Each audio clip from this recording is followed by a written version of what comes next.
My son's girlfriend raised her glass for a toast, smiling sweetly at me across the table. That's when my phone buzzed with a message that made my blood run cold.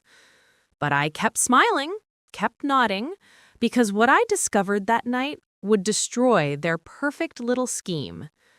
I'm glad you're here to follow my story until the end. Come at the city you're watching from so I can see how far this has reached. At 70 years old, I thought I'd experienced every variety of disappointment life could offer. I'd buried my husband Dmitri when I was just 43, raised our son Nikolai alone while working double shifts at the hospital, survived cancer at 60, and weathered the storm of my son's painful divorce 3 years ago. I believed I'd earned a peaceful retirement, surrounded by the love of the family I'd sacrificed everything to build. I was wrong. The evening of November 12th started innocently enough. Nikolai had called me that morning, his voice warm with enthusiasm. "Mama, please, you have to come to dinner tonight. Catalina has been planning your birthday celebration for weeks. She wants everything to be perfect for you." Catalina Voss. Even saying her name in my mind made something in my chest tighten with unease. She'd entered Nikolai's life 8 months ago like a spring storm. Beautiful and sudden and overwhelming. At 29, she was nearly 18 years younger than my 47-year-old son, with the kind of practiced beauty that came from expensive salons and designer boutiques. "It's just dinner, Mama," Nikolai had said when I hesitated. "You haven't been to the new house yet. I want to show you what we've done with the place. And Catalina really wants to get to know you better." The house. That was another source of my unease. 6 months ago, Nikolai had been living in a modest apartment in Bridgewater, teaching history at Roosevelt High School and struggling to make his child support payments.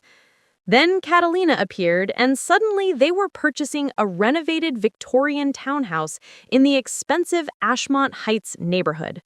When I'd asked how a high school teacher could afford such a property, Nikolai had grown defensive. "Catalina helped with the down payment," he'd said. "She's very successful in her consulting business. She believes in investing in our future together." But when I'd asked what kind of consulting she did, Nikolai's answers were always vague.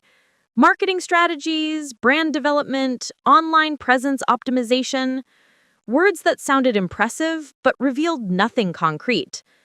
Still, he was my son, my only child.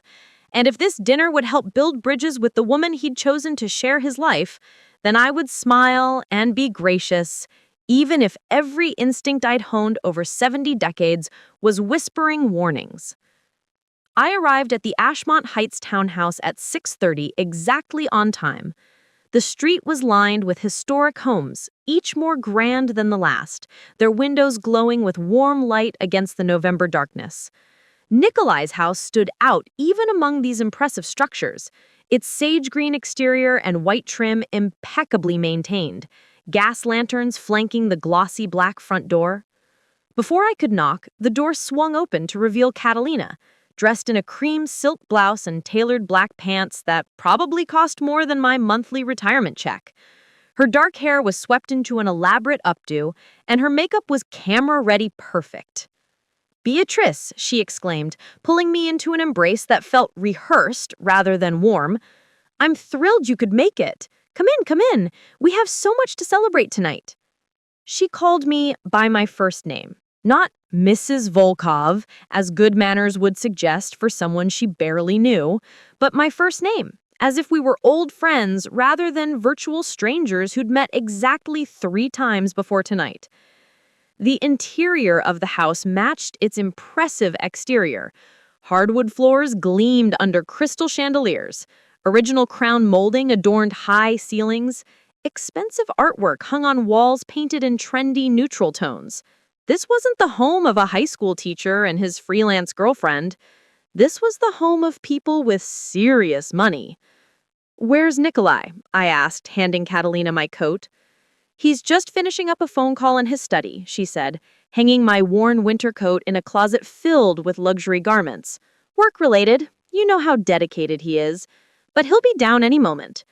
In the meantime, come meet my dear friend who'll be joining us tonight." She led me through the house to a formal dining room where the table had been set for four. Crystal stemware topped the light from candles arranged among an elaborate centerpiece of white orchids and winter greenery. The china was fine porcelain, probably antique, and the silverware looked genuinely silver rather than stainless steel. A woman in her early 30s stood by the window, her phone in hand, seeming to be checking something before looking up at our entrance. She had sharp features, calculating eyes, and a tight smile that didn't reach them. "Beatrice, this is my business partner, Thalia Kingston. Thalia, meet Nikolai's wonderful mother," Catalina said. Business partner. The phrase rang hollow. If Catalina had a legitimate business, why had I never heard a single specific detail about it? "Lovely to meet you, Mrs. Volkov," Thalia said, extending a manicured hand. Her grip was firm, almost aggressive. "Catalina has told me so much about you." "Has she?" I replied, because Catalina barely knew anything about me beyond what Nikolai might have mentioned in passing. "Oh, yes," Thalia continued, settling into her chair. "Your remarkable career as a surgical nurse. 40 years at Riverside General Hospital, wasn't it? That's quite an achievement." Actually, it was 38 years at Covenant Medical Center, but I didn't correct her. What caught my attention was that she knew enough to be close, which meant they'd been researching me. Nikolai appeared moments later, looking harried and uncomfortable in a navy blazer that seemed too formal for a family dinner. He kissed my cheek, but there was tension in his shoulders. "Mama, you look beautiful," he said, though I was wearing the same simple navy dress I'd worn to church that morning. "Happy early birthday. I can't believe you're turning 70 next week." "Actually, my birthday is today, November 12th. Nikolai's face flushed. "Of course, I meant, sorry, I've been so scattered with work lately." Catalina swooped in with a brilliant smile. "What Nikolai means is that 70 years young. You don't look a day over 55, Beatrice. What's your secret?" There was something predatory in her enthusiasm, like a hunter complimenting the deer before taking the shot. We settled at the table, and Catalina began bringing out course after course of elaborate food. Butternut squash soup with sage oil, arugula salad with pomegranate and candied pecans, pan-seared salmon with a champagne beurre blanc. Each dish was professionally plated, restaurant quality. "Did you make all this yourself?" I asked, genuinely surprised. "Oh, I dabble in cooking," Catalina said modestly. "I took some classes at the Ashmont Culinary Institute. I believe in developing refined skills." The Ashmont Culinary Institute cost $15,000 for their professional program, more evidence of money from mysterious sources. As we ate, the questions began, casual at first, woven into seemingly innocent conversation. "So, Beatrice," Thalia said, delicately cutting her salmon, "Nikolai mentioned you're thinking about selling your house in Riverside Meadows? That must be such a difficult decision after so many years." My fork paused halfway to my mouth. I had mentioned to Nikolai in a private phone conversation 3 weeks ago that my neighbor had received a very good offer on her house, and I was wondering what mine might be worth. It was idle speculation, not a serious plan to sell. Certainly not something I expected to be discussed with strangers at dinner. "I haven't made any decisions about the house," I said carefully. "It was just a passing thought." "But you should really consider it," Catalina jumped in, her eyes bright with manufactured concern.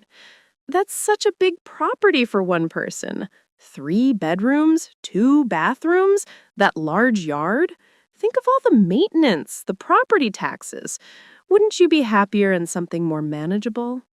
A nice condo, or one of those adult living communities.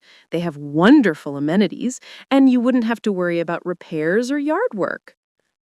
Adult living communities, senior housing. They were talking about me as if I were a feeble old woman who couldn't manage her own affairs, despite the fact that I'd just last month reshingled my own roof and replanted my entire garden. I'm quite happy where I am, I said, my voice cooler than before. Nikolai shifted uncomfortably. They're just trying to be helpful, Mama. We worry about you being alone in that big house. We? When had my son started using we to describe himself and a woman he'd known for less than a year? The conversation shifted, but the questions continued, growing more pointed with each course. Have you thought about your estate planning? Catalina asked, refilling my wine glass despite my barely touching the first serving. How are you managing your retirement accounts? The market has been so volatile. Do you have a good financial advisor? What about your late husband's life insurance policy? Catalina again, her smile never wavering. I'm sure there must have been a substantial payout. Have you invested it wisely? Each question felt like a probe, testing my defenses, searching for weaknesses. I answered vaguely, increasingly uncomfortable with this interrogation disguised as friendly concern. Nikolai said little, drinking more wine than usual, his eyes not quite meeting mine. This wasn't the confident, principled man I'd raised. This was someone diminished, someone under another person's influence. Excuse me, I said finally, setting down my napkin. Could you direct me to the powder room? Of course, Catalina stood immediately. Top of the stairs, first door on the right. But Beatrice, before you go, let me just say how grateful I am that you're here. Family means everything to me. Family. The word sounded wrong coming from her mouth. I climbed the stairs, my knees aching with each step. At the top, I paused, hearing voices from below. Catalina and Thalia were speaking in low, urgent tones, but the old house carried sound well through its heating vents. Getting everything we need, Thalia was saying. The recording is crystal clear. Perfect. Once we have her on record discussing her assets and her confusion about financial management, we can move forward with the conservatorship petition. My blood turned to ice. Conservatorship. They were planning to have me declared incompetent to take control of my finances, my property, my life. I stood frozen at the top of the stairs, my heart hammering against my ribs. This wasn't just awkward dinner conversation. This was a calculated scheme. I used the bathroom to compose myself, splashing cold water on my face and staring at my reflection in the mirror. My face was pale, my hands trembling, but my eyes were clear. I wasn't confused. I wasn't incompetent. I was 70 years old with all my faculties intact, and someone was trying to trap me. When I returned to the dining room, I noticed what I hadn't seen before. The elaborate centerpiece that Catalina had made such a fuss about wasn't just flowers. Nestled among the white orchids, partially obscured by greenery, was a small, black device. No bigger than a button, but I recognized it from my volunteer work at the community center where we'd installed security cameras. It was a recording device. They were recording our dinner conversation. My phone buzzed in my purse. Normally I would never check it during dinner, but something made me glance down. A text from an unknown number. Don't react. They're recording you. Check under the centerpiece. Act natural. I'm watching from across the street. A friend who knows what they're planning. Time seemed to slow. I looked up at the table. Catalina was in the kitchen, ostensibly checking on dessert. Thalia was scrolling through her phone, but her eyes kept flicking toward me, watching. Nikolai was staring into his wine glass like it held answers to questions he was afraid to ask. Someone knew what was happening. Someone was trying to warn me. I set my phone down casually, my face carefully neutral despite my racing heart. I had spent 40 years as a surgical nurse, maintaining composure in life or death situations. I could do this. The orchids are beautiful, I said, reaching out to adjust one of the blooms as if admiring the arrangement. My fingers brushed the leaves and I confirmed what I'd seen. The camera was there, small and sophisticated, pointed directly at where I sat. "Aren't they lovely?" Catalina returned with a flourish, carrying what she announced was my special birthday dessert. "I designed the arrangement myself. I wanted everything perfect for tonight." The cake was elaborate. 4 layers of deep red velvet with white cream cheese frosting, decorated with intricate piping and fresh raspberries. It should have been beautiful. Instead, it felt ominous. "Red velvet," Catalina exclaimed. "Your favorite, Beatrice." I stared at the cake, then at her. "How did you know that was my favorite?" Her smile flickered just for a moment. "Nikolai told me, of course." But that was impossible. Red velvet cake was my favorite, but it was a detail from my childhood, from my mother's kitchen in the old country. I'd never mentioned it to Nikolai because by the time he was old enough to remember, my mother had passed away and I'd stopped making it. It was too painful, too full of memories. There was no way Nikolai knew, which meant Catalina had learned this detail some other way. Had she been going through my things? Talking to old acquaintances? How deep did this research go? My phone buzzed again. I glanced down as Catalina cut the cake. "Don't eat or drink anything else. Just get through the next hour. Trust me. Your son is in danger too, even if he doesn't know it yet." My hands felt numb. Nikolai was in danger. My son, my only child, the boy I'd raised alone and loved fiercely despite all his flaws, was caught in something he didn't understand. "I'm suddenly feeling quite full," I said, pushing away the plate Catalina had placed before me. "Too much excitement, I think." "But you have to try it," Catalina insisted, her voice sharp for just a moment, before softening. "I made it specifically for you. It's your special day." "How thoughtful," I said, picking up my fork but not bringing it to my mouth. "Though I must say I'm surprised you went to such trouble for someone you barely know." The temperature in the room dropped perceptibly. Catalina's smile remained fixed, but her eyes had gone cold. "I'm going to be part of this family. That means your happiness matters to me." Another text. "She drugged the cake. Sedative to make you seem confused. She's done this before to other people." My vision tunneled. The cake, the wine she kept trying to refill, the elaborate meal designed to make me feel obligated to eat everything placed before me. This wasn't just about recording me and claiming incompetence. They were going to drug me, make me actually appear confused and disoriented, then use that as evidence. I set down my fork with deliberate care. "I've been thinking about what you said earlier about estate planning and financial management." Catalina and Thalia both leaned forward slightly, predators scenting blood. "My late husband, Dmitri, was very thorough about such things. He set up trusts, created detailed documentation. Everything is quite well organized, actually." This was a lie. Dmitri had died suddenly, and I'd spent years sorting out the financial chaos he had left behind, but I wanted to see their reaction. Disappointment flashed across Thalia's features before she masked it. Catalina's smile tightened. "That's wonderful," Catalina said, though her voice suggested otherwise. "Though, of course, even well-organized estates need regular review. Laws change, tax codes evolve. When was the last time you had a professional look at everything?" "Oh, quite recently," I said, another lie. "My attorney scheduled a complete review just last month. Everything is current and properly documented." "Your attorney?" Nikolai spoke up suddenly, confused. "Mama, you always said lawyers were too expensive." I looked at my son, seeing clearly for the first time how much he'd changed in 8 months. He'd lost weight, there were shadows under his eyes, his hands trembled slightly when he lifted his wine glass.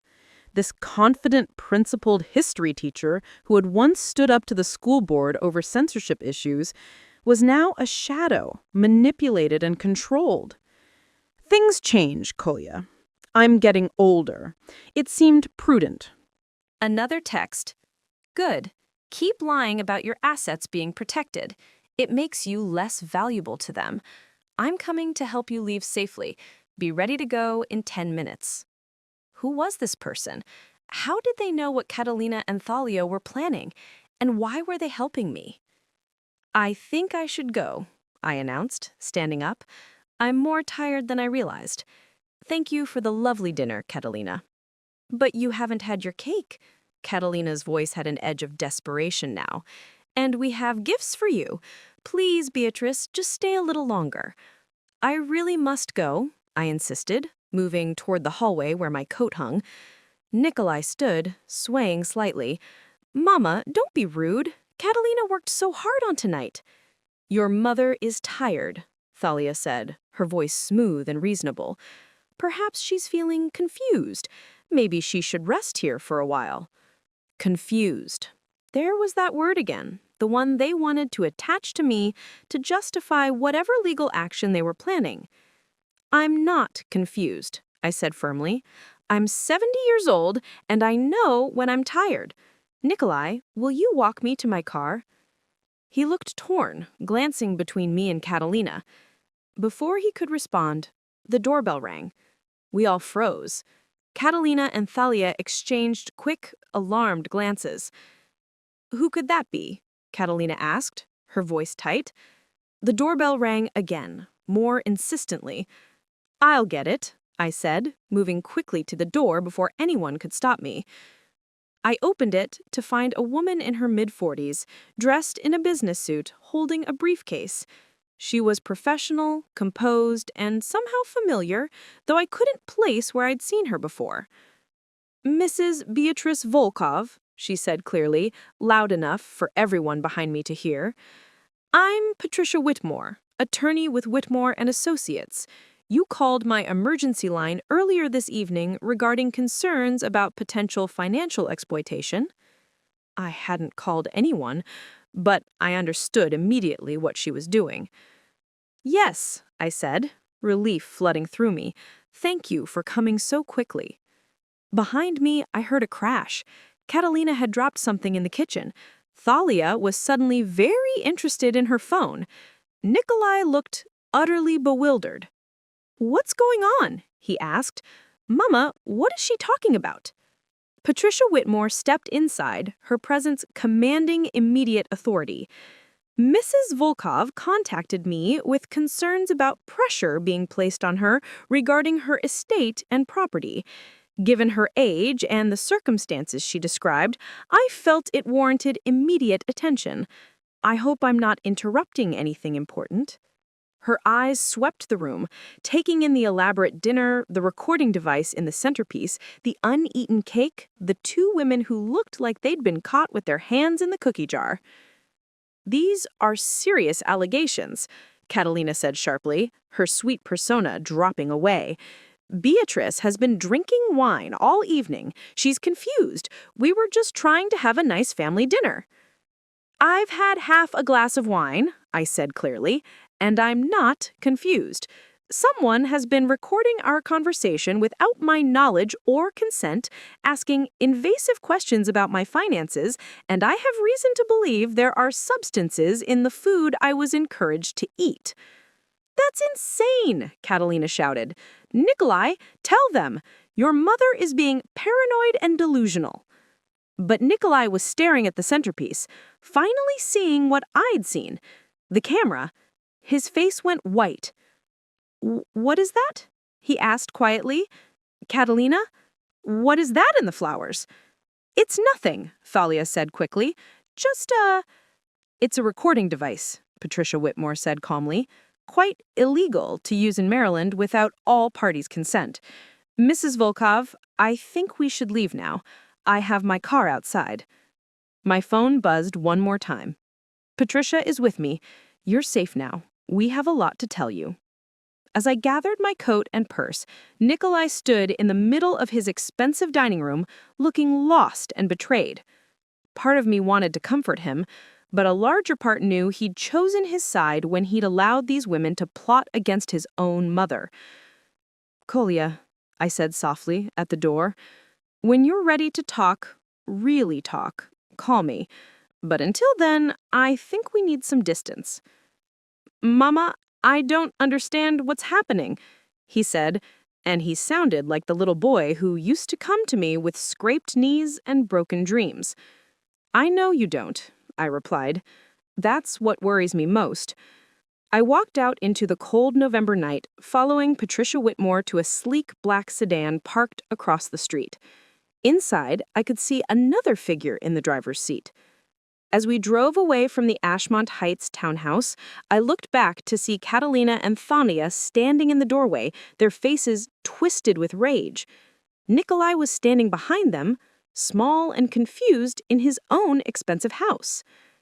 "Thank you," I said to Patricia, "though I have to ask, who are you really, and how did you know what was happening?" She smiled slightly. "We have a lot to discuss, Mrs. Volkov, but first, I think you should meet your anonymous texter." The driver turned around, and I gasped. It was a woman in her 50s with kind eyes and a familiar face. Familiar because I'd seen her in a photograph in Catalina's powder room, standing beside a much older man in what looked like an expensive home. "I'm Rebecca Ashford," she said quietly, "and Catalina Voss did to my father exactly what she was planning to do to you, only we didn't figure it out until it was too late. He lost everything before he died." The car merged into traffic, carrying me away from danger and towards answers. But as the adrenaline faded, one thought consumed me. My son was still back there, trapped in a web he didn't even know existed.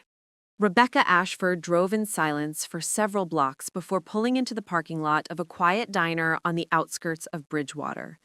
The neon sign flickered Rosie's 24-hour cafe in faded pink letters, and through the windows I could see only a handful of customers scattered among the vinyl booths.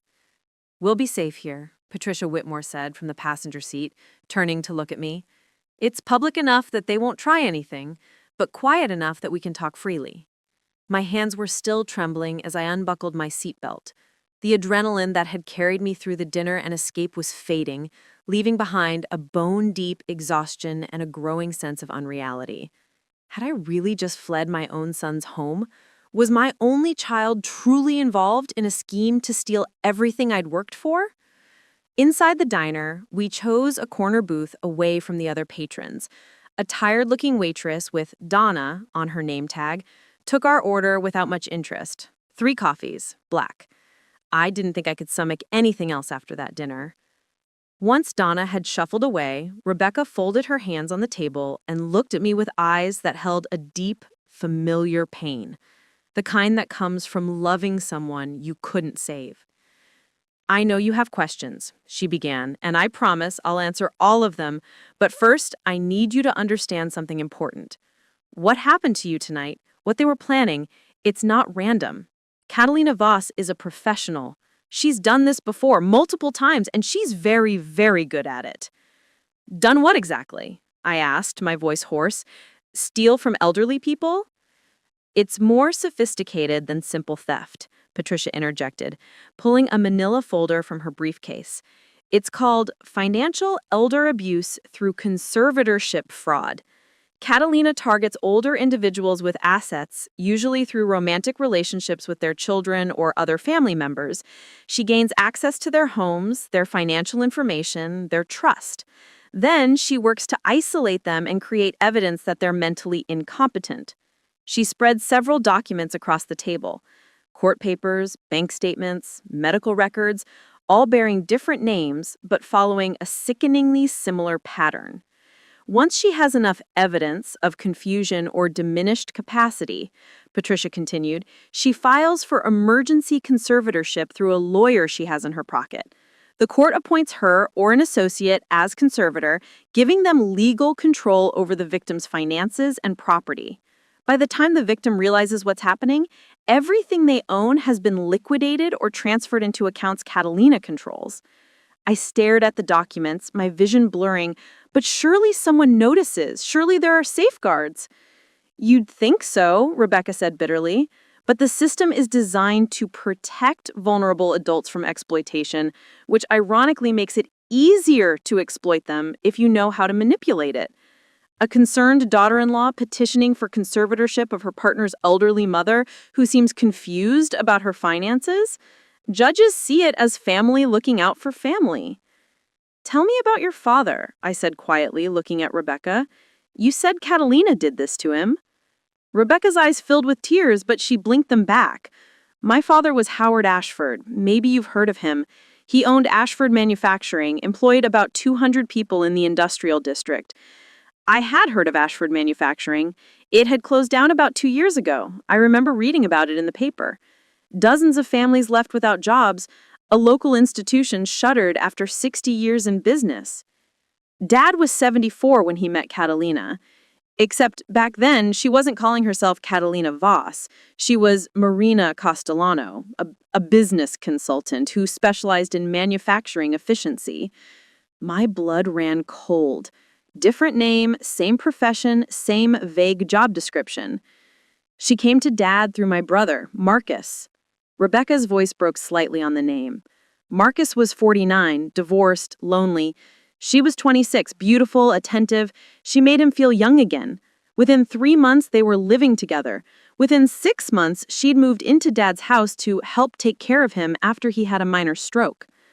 A stroke? I asked. Patricia leaned forward. We were never able to prove it, but we suspect it wasn't entirely natural. Catalina has connections to several unlicensed healthcare workers who have access to medications that can mimic stroke symptoms or induce actual cardiac events. The coffee arrived and we all fell silent as Donna set down the cups and shuffled away. I wrapped my hands around the warm ceramic, trying to stop them from shaking. What happened after she moved in? I asked. Everything happened very quickly after that, Rebecca said, her voice flat now, telling a story she'd probably told 100 times to lawyers and investigators who hadn't helped. Dad started seeming confused. He'd forget conversations, misplace important documents, say strange things. At first, we thought it was just the stroke, the stress of recovery, but then Marina started inviting us over for family dinners. The phrase made my stomach clench. Family dinners, just like tonight. She was so solicitous, Rebecca continued, always asking Dad about his finances in front of us, expressing concern when he seemed uncertain about details. She'd encourage him to talk about his plans for the business, then point out inconsistencies in what he said. She made him look incompetent in front of his own children. She was creating a record, Patricia explained, building a narrative of decline that she could later use as evidence.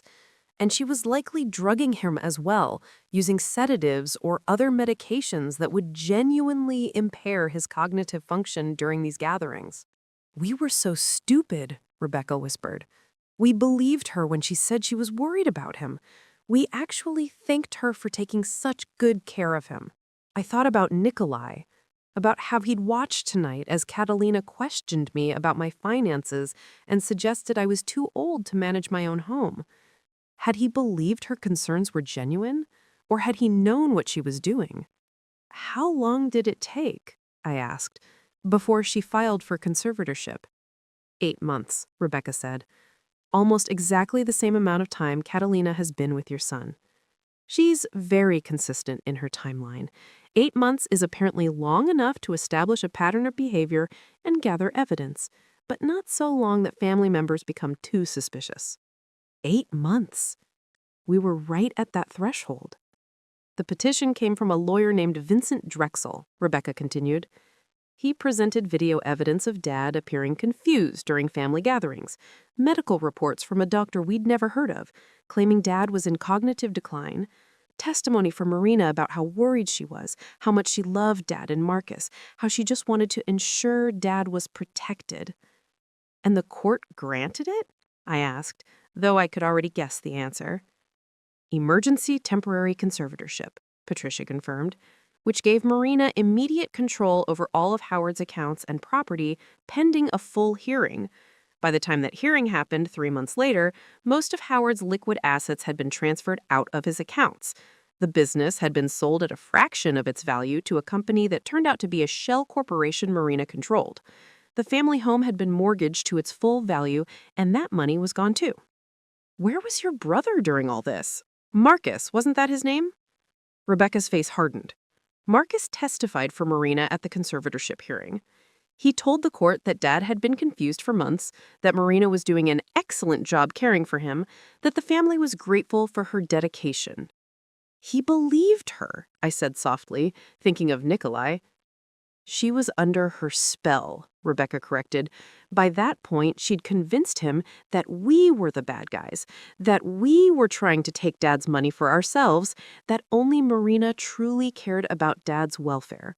She'd isolated him from the rest of the family, made him financially dependent on her. She'd created a situation where Marcus felt he had to choose between his siblings and his girlfriend, and he chose her. "What happened to your father?" I asked, though I dreaded the answer. Rebecca's composure finally cracked. Tears spilled down her cheeks as she spoke. He died 6 months after the conservatorship was granted. The official cause was another stroke, but Dad was a fighter. He'd survived heart surgery, pneumonia, 2 different cancers. I don't believe he just gave up and died. "You think she killed him?" I said quietly.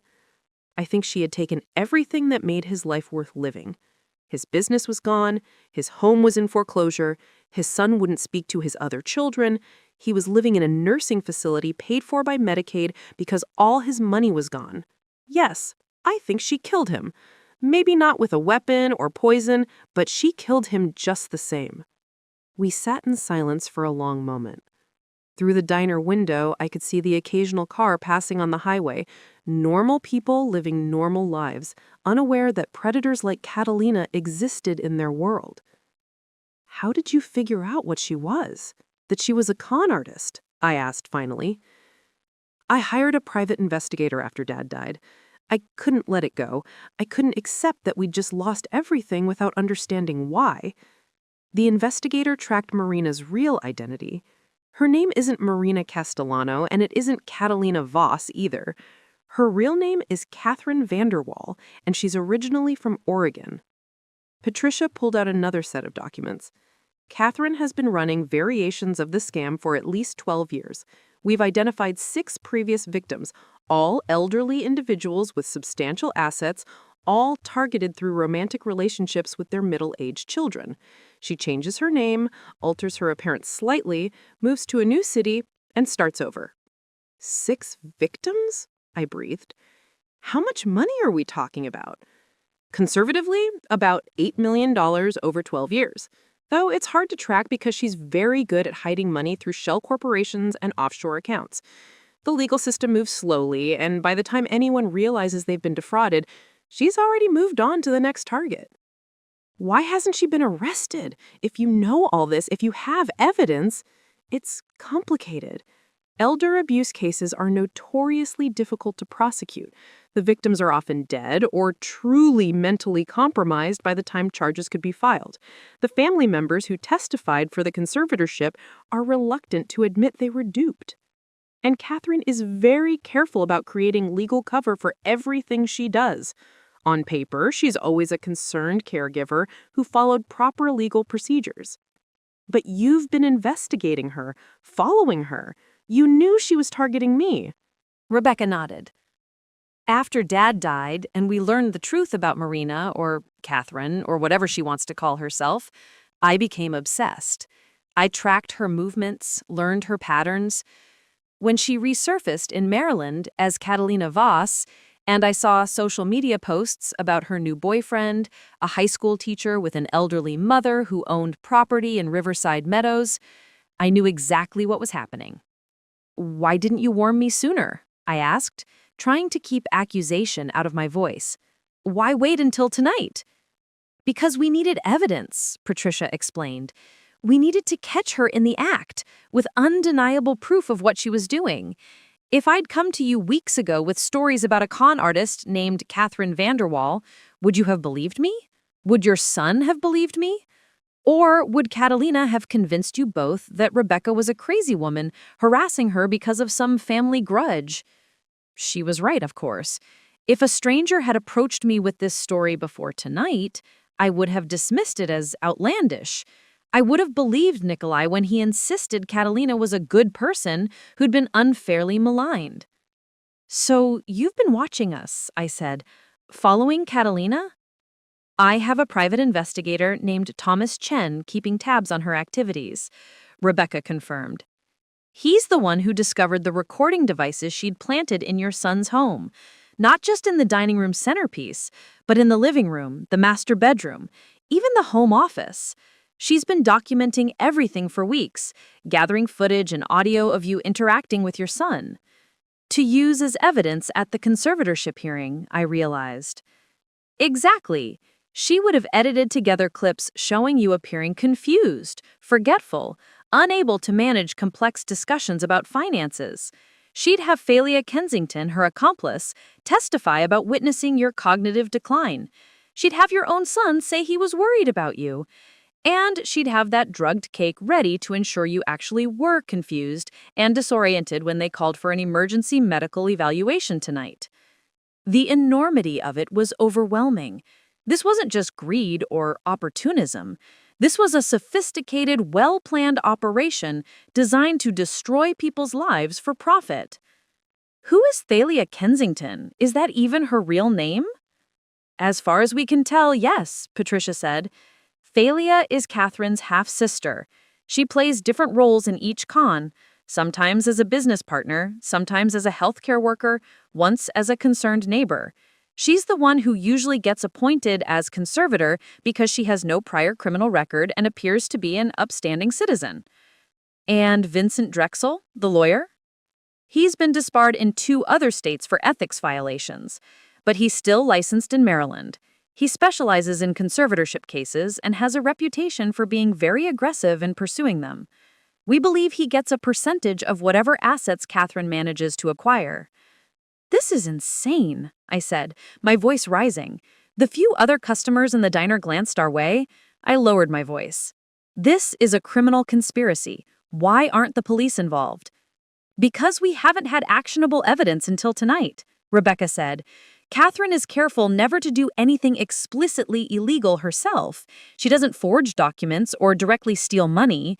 She uses the legal system to do her dirty work, and everything she does has plausible deniability. The recording devices could be explained as security cameras. The questions about your finances could be characterized as concerned family discussion. Even the drugs in the cake would be nearly impossible to prove without chemical analysis, and by the time anyone thought to test it, the evidence would be gone. But you have evidence tonight, I said. You recorded them talking about the conservatorship petition. You can prove what they were planning. We have some evidence, Patricia corrected. Audio of them discussing their plans, video of the hidden recording devices, your testimony about the suspicious questions, and the warning not to eat the cake. It's enough to stop them from proceeding with their plan against you, but it's probably not enough to put Catherine in prison. The injustice of it made me want to scream. This woman had destroyed at least 7 families that we knew of, stolen millions of dollars, possibly contributed to the deaths of vulnerable elderly people, and she was going to get away with it because she'd found loopholes in a system designed to protect people like me. What about my son? I asked, my voice breaking. Nikolai is still there with her. She has her claws in him. How do I save him? Rebecca reached across the table and took my hand. Her grip was firm, steadying. That's the hardest part. Marcus, my brother, still defends Marina after everything that came out after Dad's death. He insists she was trying to help, that she made some mistakes, but her intentions were good. Catherine is very skilled at psychological manipulation. She makes her targets dependent on her, emotionally and often financially. She isolates them from their families, convinces them that everyone else is against them. So I've already lost him? I whispered. Not necessarily, Patricia said. Tonight's disaster might actually work in our favor. Catalina's plan fell apart spectacularly. You escaped, we exposed the recording devices, we have evidence of her scheme. She's going to have to either disappear and start over somewhere else, or she's going to try to do damage control. Either way, there's a chance your son might start to see cracks in her facade. Or she'll convince him that I'm the villain, that I ruined their relationship because I'm jealous or controlling or suffering from dementia. That's possible, Rebecca admitted. But you have something my brother never had. You have documentation of what she tried to do. You have witnesses. And you have me, someone who's been through exactly what you're going through, who can tell your son what happened to our family. I pulled my hand back and wrapped both hands around my now cold coffee cup. I need to see him. I need to talk to him without her there. That's going to be difficult, Patricia warned. After tonight, Catalina is going to work very hard to keep him isolated. She'll tell him you've been manipulated by Rebecca, that we're all lying, that she's the victim of some conspiracy. She'll make him choose between believing her or believing his own mother. Then I have to make sure he chooses me, I said with more confidence than I felt. Rebecca smiled sadly. I hope you're right. I hope your son is stronger than mine was. But you need to be prepared for the possibility that he's already too far under her influence. Some people can't admit they've been fooled, even when the evidence is undeniable. The embarrassment, the shame, the fear of being seen as gullible, it's sometimes easier to just double down on the lie than face the truth. We sat in the diner for another hour, going over documents and evidence, planning next steps. Patricia explained the legal protections we could put in place. Emergency protective orders to prevent Catalina from accessing my property or finances. Documentation filed with the court system flagging any future conservatorship petitions as suspicious. Restraining orders if necessary. Rebecca shared more details about Catherine's previous cons, helping me understand the pattern. The love-bombing phase where she showered Nikolai with affection and attention, the isolation phase where she gradually separated him from friends and family, the dependency phase where she made herself indispensable to his daily life, the setup phase where she positioned herself to strike. She'll have already isolated him from his friends, Rebecca explained.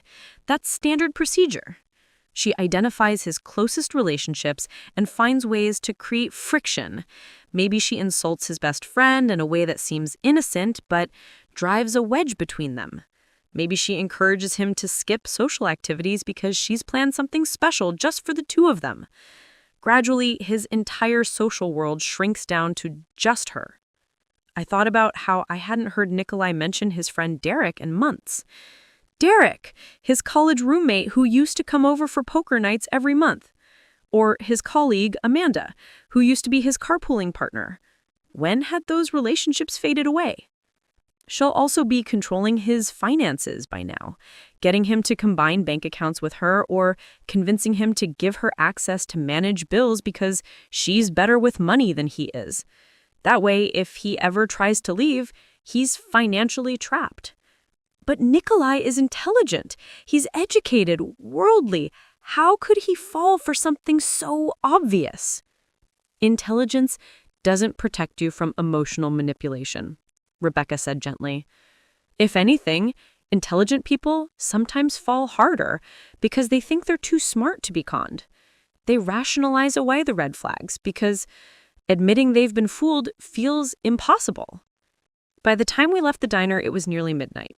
Patricia drove me back to my house in Riverside Meadows, taking a deliberately circuitous route to ensure we weren't being followed. Rebecca followed in her own car, a silver Honda that she parked on the street outside my home. My house looked exactly as I'd left it that morning, but somehow it felt different now. The warm yellow siding and white shutters, the garden I'd tended for 40 years, the front porch where Nikolai had learned to ride a bike. It was all the same, but I was different. I'd left this morning as a naive old woman who believed family loyalty was enough to protect you. I was returning as someone who understood that love could be weaponized, that trust could be exploited, and that the people you raised could turn against you if the right predator came along.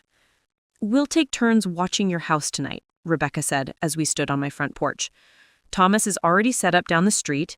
I'll relieve him at 3.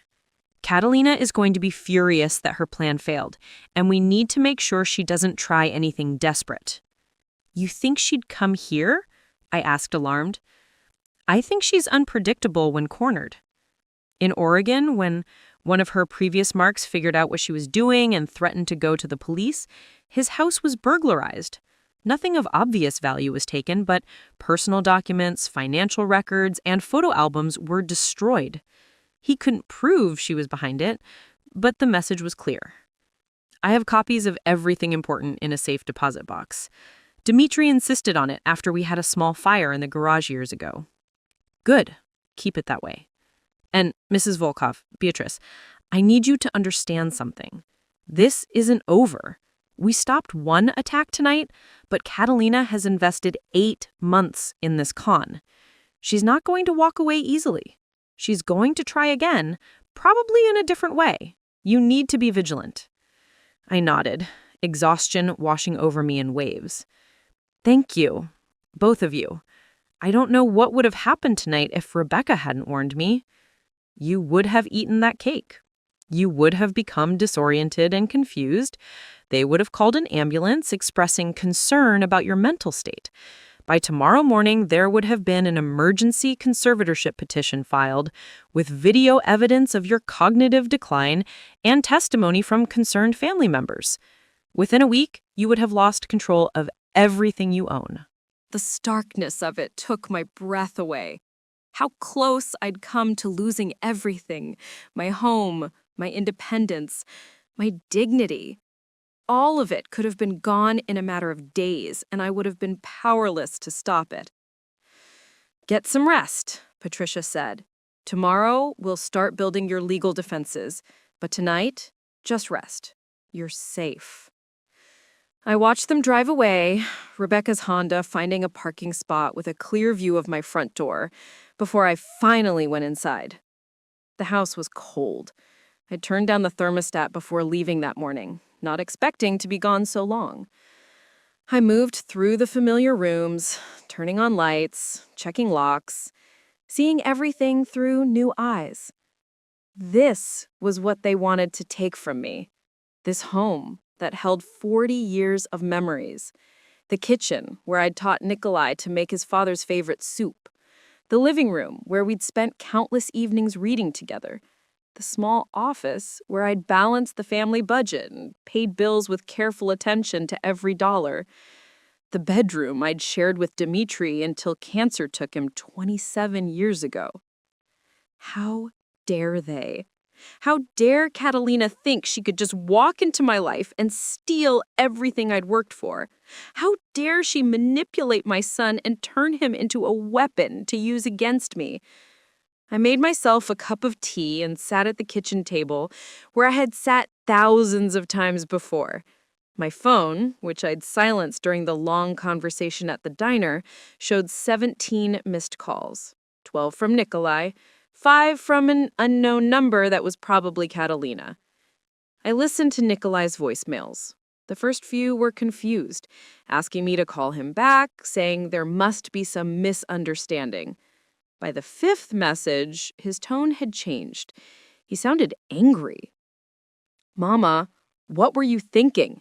Coming to our home with some lawyer, making insane accusations? Catalina is devastated. She spent all day preparing that dinner for you, and you repaid her kindness by calling her a criminal? I don't know what got into you, but this is unacceptable. Call me back. We need to talk about this. By the 10th message, he'd stopped asking me to call. Instead, he'd left a cold, formal message. I've spoken to an attorney. What you and your friend did tonight could be considered defamation. Catalina is considering her legal options. I think we all need some space to cool down. Don't contact me again until you're ready to apologize. I saved all the messages, per Patricia's instructions. Everything was potential evidence now. Every interaction had to be documented, preserved, protected. The unknown number's voicemails were from Catalina herself. Her voice was syrupy sweet, concerned, the wounded innocent. Mrs. Volkov, Beatrice, I'm so sorry about the misunderstanding tonight. I think perhaps there's been some terrible confusion. That woman, Rebecca, she's been harassing me for months with false accusations about her father. I'm worried she's manipulated you into believing her lies. Please, let's talk. Let me explain everything. I care about you and Nikolai so much. I would never want to hurt you." The last message was different. The sweetness was gone, replaced by something cold and hard. "You made a mistake tonight, old woman. You embarrassed me in front of people who matter. You have ruined months of careful work. That's going to have consequences for you and for your relationship with your son. You should have just eaten the fucking cake." I saved that one too, my hands shaking. The mask had slipped. The real Catalina, or Catherine, or whatever her name was, had shown herself, and she was threatening me. I thought about calling Nikolai, trying to explain, trying to make him understand, but what would I say? How could I possibly compress everything I'd learned tonight into a phone conversation? How could I compete with Catalina's manipulation when she had months of groundwork laid and I only had one chaotic evening of disrupted plans? No, Patricia was right. I needed to be strategic.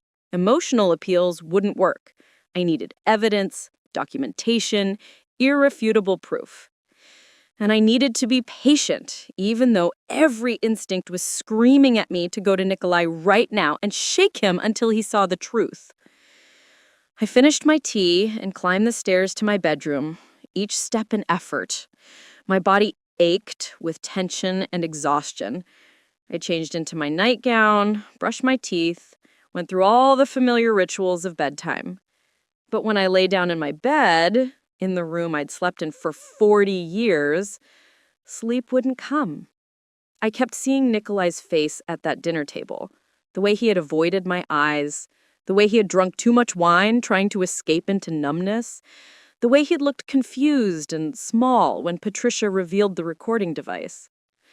My son was in pain. My son was trapped, and I didn't know if I could save him. Through my bedroom window, I could see Rebecca's car parked on the street, a silent guardian watching over me while I tried to rest. Somewhere in that house in Ashman Heights, Catalina was probably planning her next move, figuring out how to salvage her con or how to punish me for disrupting it. And Nikolai was there with her, believing her lies, choosing her over me. The tears came then, hot and bitter, soaking into my pillow. I cried for my son, for the innocent man he had been before Catalina sank her claws into him. I cried for Howard Ashford and the other victims whose names I didn't know. I cried for Rebecca and her lost father, for the family torn apart by greed and manipulation. But most of all, I cried because I knew that the battle had only just begun. Tonight was just the first skirmish in what would likely be a long, painful war. And I wasn't sure if either Nikolai or I would survive it intact. I had escaped Catalina's immediate trap, but now I faced an even more difficult challenge, proving to my son that the woman he loved was a monster. And time was running out. I didn't sleep that night. How could I, knowing my son was under the same roof as a woman who'd already destroyed at least 7 lives? Every creak of a house settling, every distant car passing on the street, every shadow moving past my window sent my heart racing. At 3:47 a.m., I gave up pretending and went downstairs to make coffee. Through the kitchen window, I could see Rebecca's car still parked on the street, a reassuring presence in the darkness. My phone sat on the counter, silent now after the barrage of calls and messages from the night before. I wanted to call Nikolai. I wanted to hear his voice, to somehow reach through Catalina's manipulation and find my son underneath. But what would I say? Every argument I could make, she'd already prepared him to dismiss. Every warning I could offer, she'd already framed as paranoia or jealousy or age-related confusion. The sky was just beginning to lighten when my phone finally rang. Patricia Whitmore's name appeared on the screen. "I hope I didn't wake you," she said, though her tone suggested she knew I hadn't been sleeping. "I've been up for hours," I admitted. "What's happened?" We have a development. Thomas has been monitoring Catalina's phone calls. About an hour ago, she made a call to Vincent Drexel, her lawyer. She's not backing down, Beatrice. She's accelerating. She plans to file the conservatorship petition this morning anyway, claiming that your behavior last night is evidence of a mental health crisis. My coffee cup clattered against the saucer. But you said we had evidence. You said we could stop her. We can, but it's going to require you to be very brave. We need to let her make her move, then counter it publicly and definitively. If we just block this petition, she'll disappear and start over somewhere else with a new victim. But if we expose her completely, we might be able to stop her permanently. What do you need me to do? Come to my office at 9 a.m. Bring any financial documents you have, medical records, anything that proves your mental competence. We're going to file a preemptive motion, but we're also going to do something more aggressive. We're going to hold a press conference. A press conference? The idea terrified me. Elder abuse is a story the media loves, especially when there's a pattern of victims and a photogenic villain. Rebecca has been documenting Catherine's activities for 2 years. She has evidence of at least 4 previous cons. If we go public, if we put Catalina's face and her tactics on the news, it becomes much harder for her to operate. Other potential victims will be warned. Law enforcement and other jurisdictions where she's operated will take notice. We force her into the light where she can't hide anymore. And what about Nikolai? My voice cracked. If I do this, if I publicly accuse his girlfriend of being a con artist, he'll never forgive me. Patricia was silent for a moment. That's the risk, and I won't lie to you, Beatrice. There's a good chance he'll choose her over you, at least initially. The alternative is letting her destroy you and then move on to destroy someone else's family.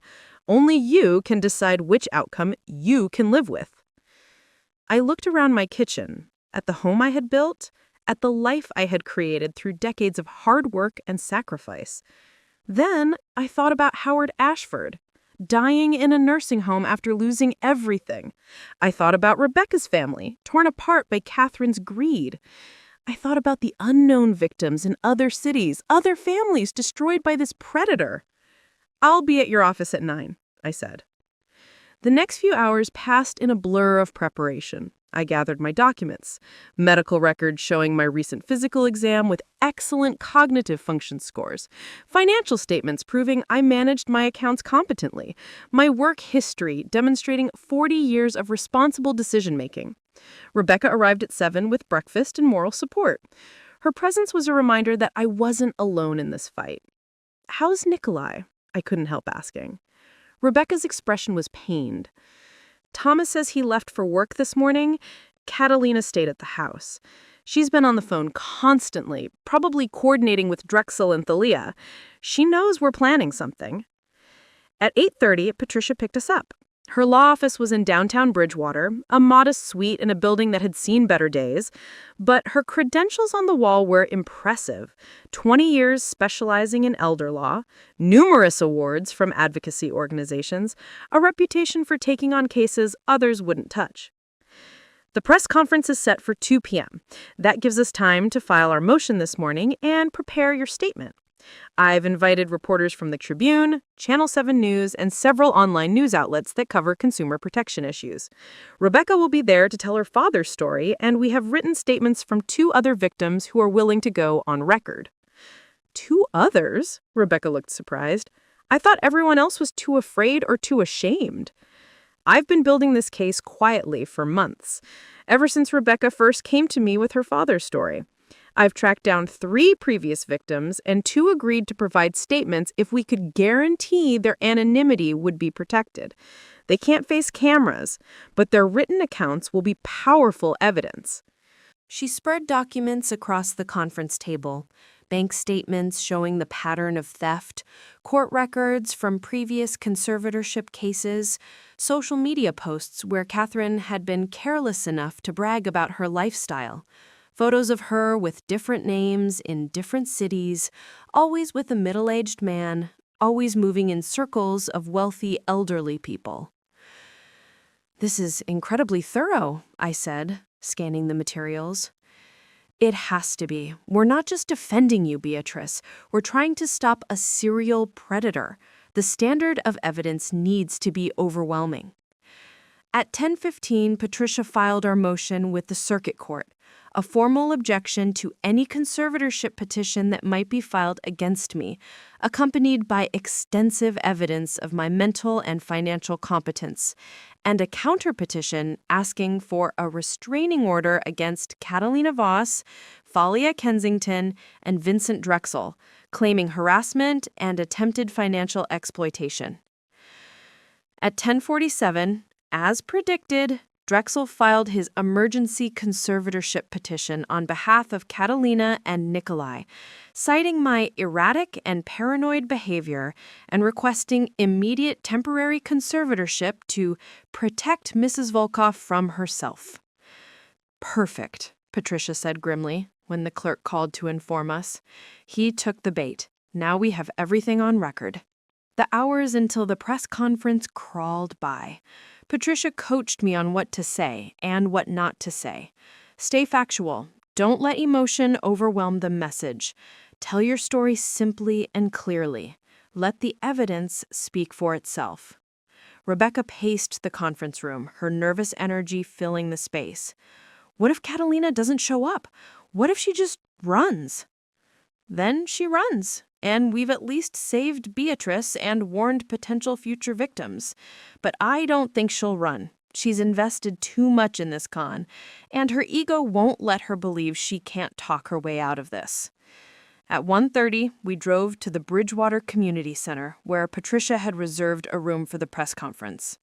Several reporters were already setting up cameras and microphones. I recognized Jennifer Hartwell from Channel 7, a veteran journalist who won awards for her investigative reporting on consumer fraud. At 1:45, as we were doing final preparations, my phone rang. Nikolai. "Mama, please tell me this isn't true." His voice was strained, desperate. "Please tell me you're not actually holding a press conference to accuse Catalina of being a criminal." "Nikolai." "She's crying, Mama. She's absolutely devastated. She keeps saying she only wanted to help you, to make sure you were taken care of, and you're repaying her by destroying her reputation publicly?" "Kolya, listen to me." "No, you listen to me. I've defended you to Catalina. I've made excuses for your behavior. But this is too much. If you go through with this press conference, if you make these accusations publicly without any proof, I'll never forgive you. Do you understand? You'll lose me forever." My heart was breaking, but Patricia was watching me, her expression firm. We'd anticipated this call. We'd prepared for this ultimatum. "I have proof, Nikolai. Mountains of it. Her real name is Catherine Vanderwall, and she's been doing this for 12 years. She's stolen millions of dollars from elderly people by targeting them through their children. She was planning to do the same thing to me." "That's insane. Those are the lies that crazy woman Rebecca filled your head with. Rebecca is obsessed with Catalina because she needs someone to blame for her father's death. Can't you see that?" "Then come to the press conference. Come and see the evidence for yourself. If I'm wrong, if Catalina is innocent, then the evidence will prove it. But if I'm right, if she's been lying to you about everything, don't you want to know?" There was a long silence. "If you do this, we're done. You and me. I mean it, Mama." The line went dead. I stood there holding the phone, feeling like my chest had been hollowed out. Patricia gently took the phone from my hand. "He'll come around," she said, though we both knew she couldn't promise that. "When the truth comes out, when he can't deny it anymore, he'll understand why you had to do this." The press conference began at 2 p.m. sharp. About 15 reporters filled the small room, cameras rolling, recorders running. Patricia stood at the podium, professional and commanding. "Thank you all for coming. My name is Patricia Whitmore, and I'm an attorney specializing in elder law. I'm here today with my client Beatrice Volkov to expose a pattern of financial elder abuse that has been operating in our community and across multiple states for more than a decade." She laid out the case methodically, Catherine Vanderwall's real identity, the string of previous victims, the pattern of targeting elderly individuals through romantic relationships with their middle-aged children, the use of fraudulent conservatorship petitions to gain legal control of victims' assets. This morning, Patricia continued, a petition was filed in circuit court requesting emergency conservatorship of Mrs. Volkov, claiming she's mentally incompetent and needs a guardian to manage her affairs. This petition was filed by the very woman who has been plotting to steal Mrs. Volkov's assets for the past 8 months. I'm here to tell you that Mrs. Volkov is sharp, competent, and fully capable of managing her own affairs. What she needs protection from isn't her own declining faculties. It's from predators who exploit the legal system designed to protect vulnerable adults. Then it was my turn. I stepped up to the microphone, my prepared statement trembling in my hands. My name is Beatrice Volkov. I am 70 years old. I worked as a surgical nurse for 38 years. I've managed my own finances, maintained my own home, and made my own decisions for my entire adult life.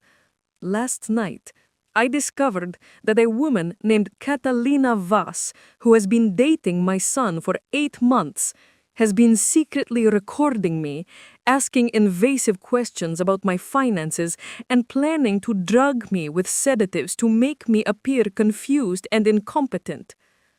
I told the story simply. The suspicious dinner, the mysterious warning, the discovery of the recording devices, the drugged cake. As I spoke, I saw reporters leaning forward, their interest clearly captured. This wasn't a dry legal proceeding. This was a human story, a mother trying to protect herself while watching her son be manipulated by a con artist. Rebecca spoke next, telling her father's story with raw emotion that had several reporters visibly moved. She showed photos of Howard Ashford before and after Catherine entered his life, a robust, successful businessman, transformed into a hollow shell who died in poverty after losing everything. My father was a smart man, Rebecca said, her voice breaking. He built a successful business from nothing. He raised 3 children alone after our mother died. He was nobody's fool. But Catherine Vanderwall found his weakness, his lonely, divorced son who was desperate for love and validation.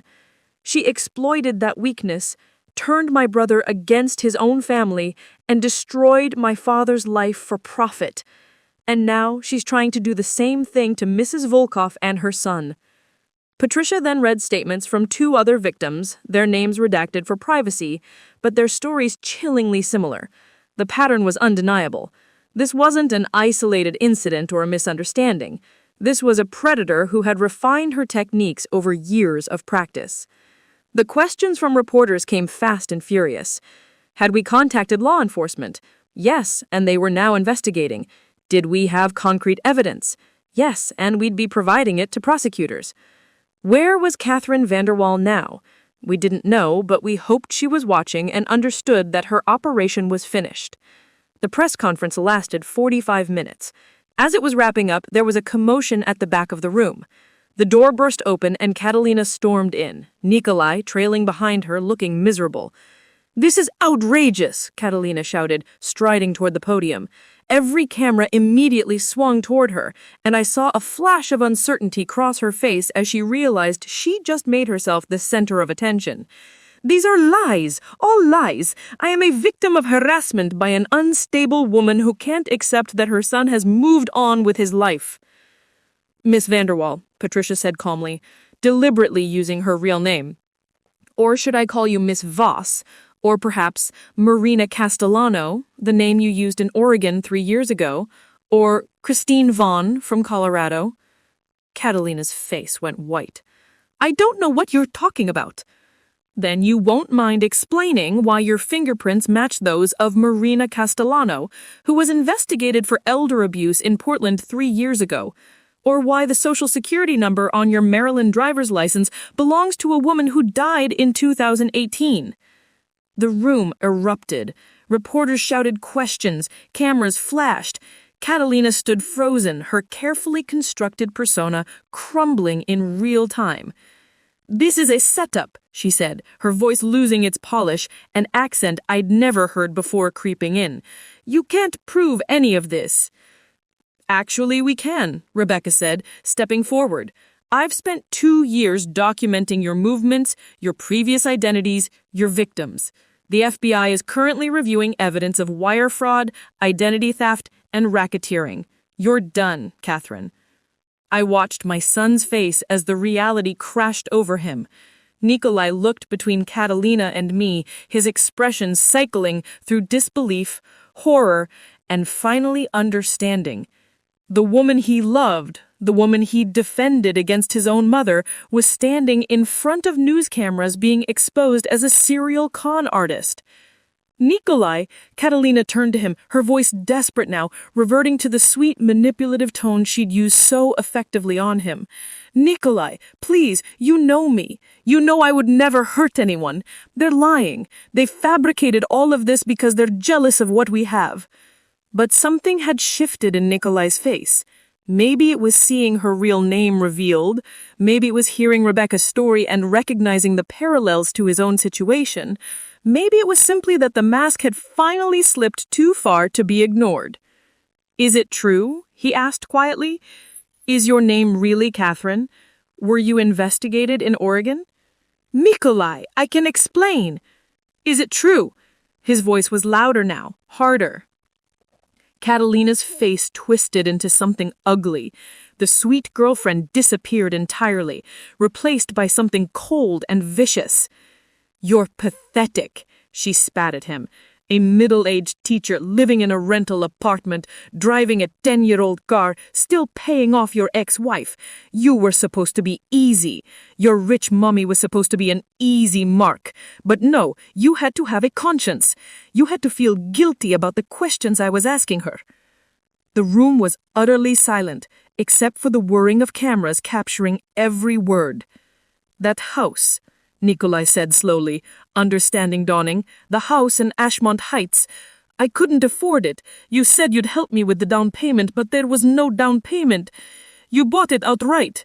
With stolen money." "With money I earned," Catalina snarled.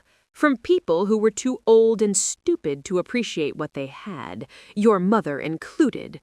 That house, the car, the clothes, the lifestyle you've been enjoying for 8 months? All bought with money from marks who were easier to manipulate than she was." She jerked her chin toward me. "You were going to steal from my mother?" Nikolai said, his voice hollow. "You were going to drug her and steal everything she has?" "She wouldn't have needed it where she was going," Catalina said with a shrug. "We had a nice nursing home picked out.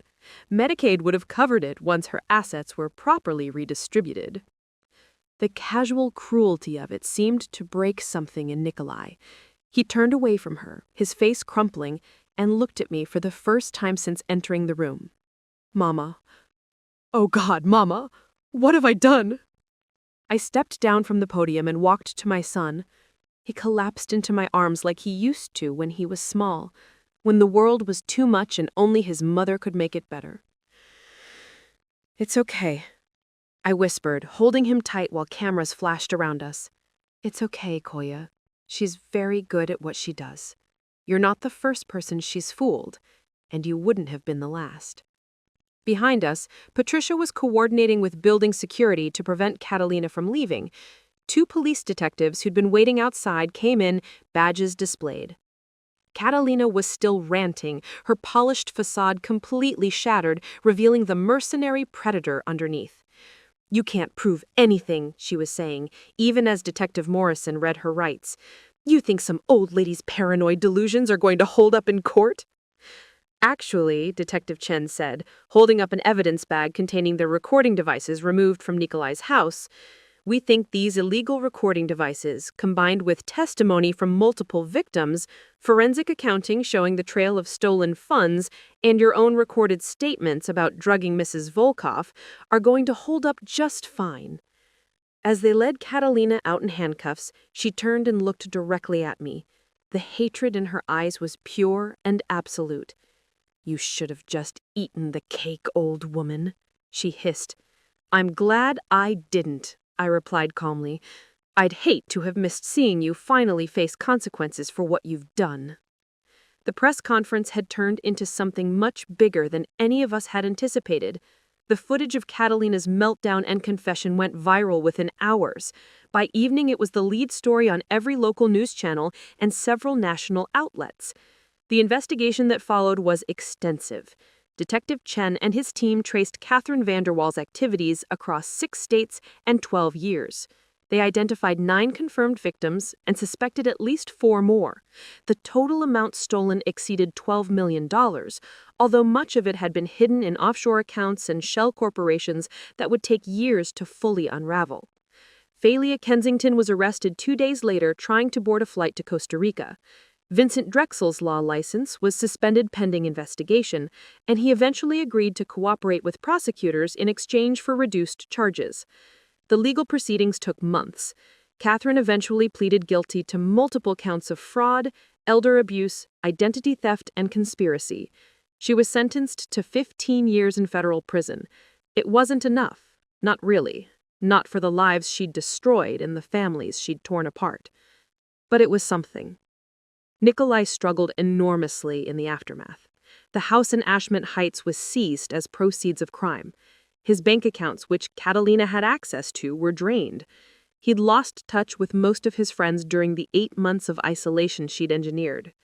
He was humiliated, traumatized, and drowning in guilt. I helped him as much as he would let me. I couldn't fix what Catherine had broken, but I could be there while he slowly rebuilt himself. He moved into my spare bedroom temporarily, which became 6 months, which became a year. We talked, cried, and slowly repaired the damage Catherine had inflicted on our relationship. "You chose her over you," he said one night, months after the press conference. We were sitting in my kitchen, the same kitchen where I'd sat alone that terrible night after the dinner. "I believed her when she said you were confused and jealous. I was going to testify for her at the conservatorship hearing, Mama. I was going to help her steal everything you have." "You were manipulated by a professional con artist. She had been honing these techniques for over a decade. You're not weak or stupid for falling for it. You're human." "How can you forgive me?" "Because you're my son, and I love you. And because when the moment of truth came, when you finally saw who she really was, you chose correctly. That's what matters." Rebecca became an unexpected friend. The shared trauma of Catherine's predation created a bond between us. She continued her advocacy work, speaking at conferences about elder abuse and helping other families identify the warning signs of financial exploitation. Her brother Marcus eventually reached out to her, ready to admit he'd been wrong about Marina/Catherine. Their reconciliation was slow and painful, but it happened. Patricia Whitmore became something of a celebrity in elder law circles. The Catherine Vanderwaal case put a spotlight on the vulnerabilities in the conservatorship system and led to reforms in how emergency petitions were evaluated. She continued taking on cases other lawyers wouldn't touch, fighting for vulnerable adults who couldn't fight for themselves. As for me, life gradually returned to normal, or rather, to a new normal. I was more cautious now, more aware of the predators that existed in the world. But I was also stronger. I'd faced down a professional con artist and won. I'd protected myself and helped protect others. I'd lost my son temporarily, but gotten him back when it mattered most. On my 71st birthday, we had a small celebration. Just Nikolai, Rebecca, Patricia, and me, sitting around my kitchen table with a homemade cake that definitely wasn't drugged. We toasted the year that had passed, the battles we'd fought, the victories we'd won. "To surviving," Rebecca said, raising her glass. "To fighting back," Patricia added. "To family," Nikolai said, looking at me with eyes that had finally cleared of Catherine's manipulation. "To second chances," I said, squeezing my son's hand. Later, after everyone had gone home and I was alone in my house, the house Catherine had tried to steal, I thought about that terrible night. The mysterious text that had warned me, the drugged cake I hadn't eaten, the split-second decisions that had saved me from losing everything. I thought about Howard Ashford and the other victims who hadn't been as lucky, who hadn't received that warning in time. I thought about how easily it could have been me, drugged and confused in a nursing home, watching helplessly as everything I'd worked for was stolen. But it wasn't me. I survived. And in surviving, I'd helped stop a predator and protect future victims. It wasn't the birthday celebration I'd expected, but it was the one that had saved my life and my son's future. My phone buzzed with a text from an unknown number. For a moment, my heart seized with fear, memories of that night flooding back. But this message was different. I heard about your birthday last year. I'm glad you didn't eat the cake. I'm glad you're safe. By a friend who's watching out for others like you. I never learned who had sent that first warning text. Rebecca suspected it might have been someone from Catherine's past, another victim or perhaps an accomplice who'd grown a conscience. Patricia thought it might have been an investigator who'd been tracking Catherine independently. Nikolai wondered if it was one of Catherine's previous marks who'd managed to survive and was trying to protect others. It didn't matter, really. What mattered was that someone had cared enough to warn me. Someone had seen the danger and reached out to help a stranger. In a world where predators like Catherine existed, it was comforting to know that there were also anonymous guardians looking out for vulnerable people. I saved that final text, adding it to all the other evidence and documentation I'd accumulated that terrible year. Then I made myself a cup of tea, sat in my comfortable kitchen, in my home that no one had managed to steal, and felt genuinely grateful for the life I still had. 3 years later, I received an invitation to speak at a national conference on elder abuse prevention. They wanted me to share my story, to help educate others about the warning signs of financial exploitation. Standing on that stage, looking out at an audience of social workers, attorneys, law enforcement officers, and family caregivers, I told them about the dinner that almost destroyed my life.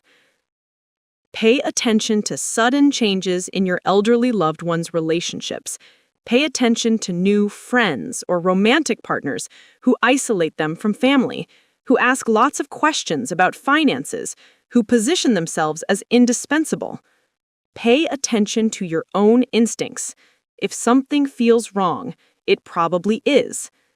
But I also told them about hope, about the people who'd helped me, Rebecca with her warnings, Patricia with her expertise, the anonymous texter who'd saved my life, about the possibility of recovery and justice, about the strength that comes from refusing to be a victim. I was 70 years old when Catherine Vanderwall tried to destroy my life.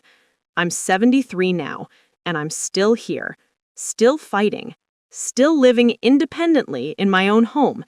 They want us to feel helpless, these predators. They want us to believe we're too old, too confused, too weak to protect ourselves. Don't believe it. We're stronger than they think, and we're not alone. The standing ovation lasted nearly 5 minutes. After the conference, a woman in her 60s approached me. She was crying. My mother. She's been dating a man for 6 months, and he's been asking her about selling her house. I thought I was being paranoid, but your story? I think I need to investigate. I gave her Patricia's card and Rebecca's contact information. Trust your instincts, I told her, and act quickly. Time is their weapon. Don't give them enough of it to succeed. She thanked me with fierce gratitude, and I watched her walk away with the determined stride of someone who decided to fight. Another potential victim saved. Another family protected. It wasn't enough to compensate for all the damage Catherine and people like her had done, but it was something. Now, at 74, I live a quiet life. Nikolai has his own apartment now, but he visits twice a week for dinner. Real dinner, at my table, with no recording devices and no hidden agendas. Just a mother and son rebuilding the relationship that nearly destroyed us both. Rebecca still calls regularly, and we've become genuine friends. We've even taken a trip together, a cruise to Alaska that we both agreed we'd earned after surviving Catherine's predation. Patricia handles my legal affairs, though there's not much to handle anymore. I've set up an ironclad estate plan with multiple safeguards against any future exploitation attempts. I'm prepared now, in ways I wasn't before. She was creating a record, Patricia explained, building a narrative of decline that she could later use as evidence. And she was likely drugging him as well, using sedatives or other medications that would genuinely impair his cognitive function during these gatherings. "We were so stupid," Rebecca whispered. "We believed her when she said she was worried about him. We actually thanked her for taking such good care of him." I thought about Nikolai, about how he'd watched tonight as Catalina questioned me about my finances and suggested I was too old to manage my own home. Had he believed her concerns were genuine, or had he known what she was doing? "How long did it take," I asked, "before she filed for conservatorship?" 8 months, Rebecca said. "Almost exactly the same amount of time Catalina has been with your son." She's very consistent in her timeline. 8 months is apparently long enough to establish a pattern of behavior and gather evidence, but not so long that family members become too suspicious. 8 months. We were right at that threshold. "The petition came from a lawyer named Vincent Drexel," Rebecca continued. "He presented video evidence of Dad appearing confused during family gatherings, medical reports from a doctor we'd never heard of, claiming Dad was in cognitive decline, testimony from Marina about how worried she was, how much she loved Dad and Marcus, how she just wanted to ensure Dad was protected." "And the court granted it?" I asked, though I could already guess the answer. "Emergency temporary conservatorship," Patricia confirmed, "which gave Marina immediate control over all of Howard's accounts and property pending a full hearing.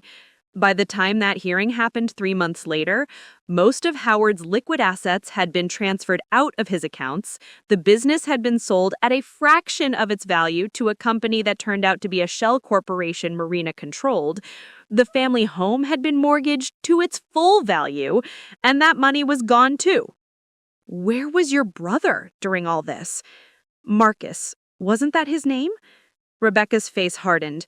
"Marcus testified for Marina at the conservatorship hearing.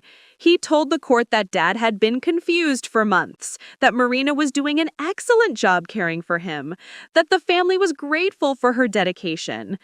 "He believed her," I said softly, thinking of Nikolai. "He was under her spell," Rebecca corrected. "By that point, she'd convinced him that we were the bad guys, that we were trying to take Dad's money for ourselves, that only Marina truly cared about Dad's welfare. She'd isolated him from the rest of the family, made him financially dependent on her. She'd created a situation where Marcus felt he had to choose between his siblings and his girlfriend, and he chose her." "What happened to your father?" I asked, though I dreaded the answer.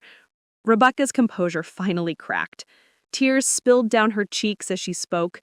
"He died 6 months after the conservatorship was granted. The official cause was another stroke, but Dad was a fighter. He'd survived heart surgery, pneumonia, 2 different cancers. I don't believe he just gave up and died." "You think she killed him?" I said quietly.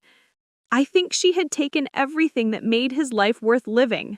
His business was gone, his home was in foreclosure, his son wouldn't speak to his other children. He was living in a nursing facility paid for by Medicaid because all his money was gone. Yes, I think she killed him. Maybe not with a weapon or poison, but she killed him just the same." We sat in silence for a long moment. Through the diner window, I could see the occasional car passing on the highway, normal people living normal lives, unaware that predators like Catalina existed in their world. "How did you figure out what she was? That she was a con artist?" "I hired a private investigator after Dad died. I couldn't let it go. I couldn't accept that we'd just lost everything without understanding why. The investigator tracked Marina's real identity. Her name isn't Marina Castellano, and it isn't Catalina Voss either. Her real name is Catherine Vanderwall, and she's originally from Oregon. Patricia pulled out another set of documents. Catherine has been running variations of this scam for at least 12 years. We've identified 6 previous victims, all elderly individuals with substantial assets, all targeted through romantic relationships with their middle-aged children. She changes her name, alters her appearance slightly, moves to a new city, and starts over. 6 victims, I breathed. How much money are we talking about? Conservatively, about $8 million over 12 years, Patricia said, though it's hard to track because she's very good at hiding money through shell corporations and offshore accounts. The legal system moves slowly, and by the time anyone realizes they've been defrauded, she's already moved on to the next target. Why hasn't she been arrested? If you know all this, if you have evidence, it's complicated, Patricia interrupted gently. Elder abuse cases are notoriously difficult to prosecute. The victims are often dead or truly mentally compromised by the time charges could be filed. The family members who testified for the conservatorship are reluctant to admit they were duped. And Catherine is very careful about creating legal cover for everything she does. On paper, she's always a concerned caregiver who followed proper legal procedures. But you've been investigating her, following her. You knew she was targeting me?